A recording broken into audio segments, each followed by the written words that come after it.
Hi, I'm Josh Kampel, CEO of Worth Media Group, here in Davos with Chieh Huang, who's the president of the Global Collaboration Village at World Economic Forum. Chieh, thanks for joining me. Thanks for having me. It's so great to see you again. It's been quite a while since we caught up.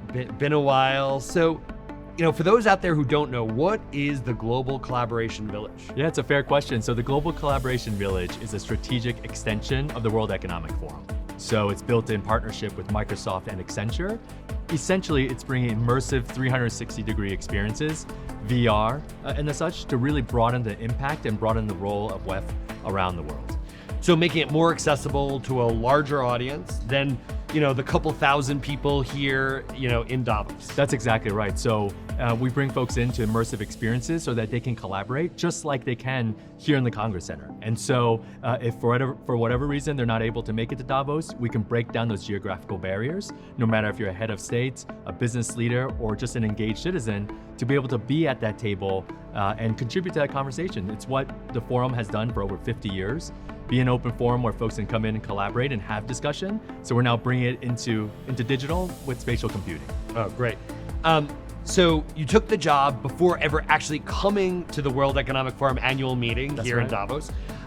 You probably had an idea of what this was going to be leading up, and now you've been here for a couple days. How has your perception of what this annual meeting is going to impact the development of the village? Well, I know how it will personally impact me. Next time I'm going to wear a thicker jacket. So it was colder than I thought, and so that's the first lesson learned. But overall, it really has changed my thinking about Davos in general, about the World Economic Forum, our role in the world. And so I'd like to say I was handed the glossy brochure months ago, and now I'd like to say behind the scenes, it matches the glossy brochure. So what is being said in terms of, hey, we have to be an open forum, and we are an open forum for folks to collaborate. Those are the same discussions that happen internally. But also, walking the promenade here, that's also kind of influenced my thinking. There's so many voices here that potentially should be a part of the conversation. So, the town is basically full, as you can tell from the traffic and just the amount of people here. But how do we get some of those additional voices at the table? How do we get voices from Brazil to Japan to the US, who again, may not want to or may not be able to travel to Davos to help have that global conversation with the folks here? So as you mentioned, there's the program that happens in the Congress Center, and then along the promenade, there's programming and content that brands are bringing here. So how do you, replicate that, or in the, can you say metaverse? I guess you can say metaverse to a certain degree. It's kind of historic what we're doing in the metaverse, and so I know the hype cycle has gone up and down, but overall, it's the first time, we believe ever, that the metaverse has been used at this level. So between the level of participants, the scale of the event, what's being talked about, all in VR. I mean, we've got over 30 sessions, hundreds of participants from heads of state to business leaders to engaged citizens. It's a pretty historic moment for the metaverse, and hopefully years from now we'll look back and say, wow, that was maybe a historic moment. So we're pretty finally it found its good application. Exactly. So your background, interesting background from what?